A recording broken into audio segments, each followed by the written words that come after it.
Hello friends, welcome back to my channel ಸುಮಾಡಾಡ್ ಚುಮ್ಮಿ. ವೈಕುಂಠ ಏಕಾದಶಿಯ ಶುಭಾಶಯಗಳು ಎಲ್ಲ ಜನರಿಗೂ ಸರ್ವರಿಗೂ. ಆ ತಿರುಮಲ ತಿರುಪತಿಯ ದೇವರು ನಿಮಗೆಲ್ಲರಿಗೂ ಸನ್ಮಂಗಳವನ್ನುಂಟು ಮಾಡಲಿ ಎಂದು ಹೇಳುತ್ತಾ ಇವತ್ತಿನ ನನ್ನ ವ್ಲಾಗ್ ವೈಕುಂಠ ಏಕಾದಶಿಯ ಬಗ್ಗೆ ಸ್ವಲ್ಪ ಮಾತನಾಡೋಣ ಅಂತ, ನನಗೆ ಗೊತ್ತಿರೋ ವಿಷಯಗಳನ್ನು ನಿಮ್ಮೊಂದಿಗೆ ಹಂಚಿಕೊಳ್ಳೋಣ ಅಂತ ಈ ವ್ಲಾಗನ್ನು ಸ್ಟಾರ್ಟ್ ಮಾಡ್ತಿದ್ದೀನಿ. ವೈಕುಂಠ ಏಕಾದಶಿ ಅಂದರೆ 11. ಪ್ರತಿ ತಿಂಗಳು ಶುಕ್ಲ ಪಕ್ಷ ಕೃಷ್ಣ ಪಕ್ಷದಲ್ಲಿ ತಿಂಗಳಿಗೆ 2ರಂತೆ ವರ್ಷಕ್ಕೆ 24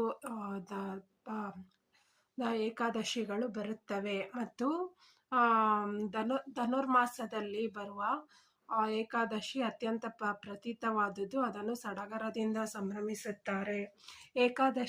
ಈ ಧನುರ್ಮಾಸದಲ್ಲಿ ಬರುವ ಏಕಾದಶಿಯಂದು ಹರಿನಾಮ ಸ್ಮರಣೆಯಲ್ಲಿ ಎಲ್ಲರೂ ತಲ್ಲೀನರಾಗಿರುತ್ತಾರೆ.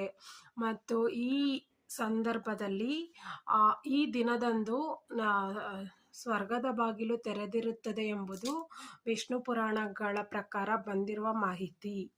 ಮತ್ತು ಈ ದಿನ ಯಾರಾದರೂ ಸ್ವರ್ಗಸ್ಥರಾದರೆ, ಅಥವಾ ಕನ್ನಡದಲ್ಲಿ ನಡುಗನ್ನಡದಲ್ಲಿ ಹೇಳಬೇಕೆಂದರೆ ಯಾರಾದರೂ ಸತ್ತು ಹೋದರೆ ನೇರವಾಗಿ ಸ್ವರ್ಗಕ್ಕೆ ಸೇರುತ್ತಾರೆಂಬುದು ಪ್ರತೀತಿ.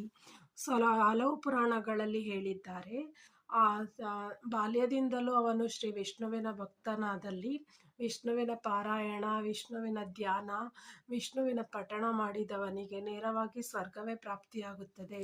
ಇದು ಈ ದಿನ ಸತ್ತವರಿಗೆ ಹರಿಭಕ್ತರಾಗಿದ್ದರೆ ಅಥವಾ ವಿಷ್ಣು ಭಕ್ತರಾಗಿದ್ದರೆ ನೇರವಾಗಿ ಸ್ವರ್ಗಸ್ಥರಾದರೆ ನೇರವಾಗಿ ಸ್ವರ್ಗದ ಬಾಗಿಲು ತೆರೆದಿರುತ್ತದೆ ಮತ್ತು ಸ್ವರ್ಗವೇ ಪ್ರಾಪ್ತಿಯಾಗುತ್ತದೆ ಎಂಬುದು ಪ್ರತೀತಿ. ಸೊ ಆದ್ದರಿಂದ ಏಕಾದಶಿಯಂದು ಸ್ವರ್ಗಸ್ಥರಾದವರಿಗೆ ಏಕಾದಶಿಯಂದು ಮೋಕ್ಷ ಪ್ರಾಪ್ತಿಯಾಗುತ್ತದೆ ಮತ್ತು ಅವರ ಆತ್ಮಕ್ಕೆ ಸನ್ಮಂಗಳವೂ ಉಂಟಾಗುತ್ತದೆ ಎಂದು ಪುರಾಣಗಳ ಪ್ರಕಾರ ಹೇಳಲಾಗುತ್ತದೆ. ಮತ್ತು